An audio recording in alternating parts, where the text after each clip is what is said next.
classic tools for smile and after a smile and click classic tools.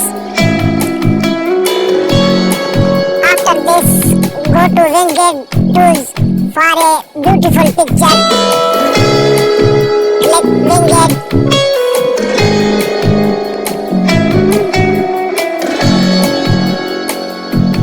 After this, go to young tools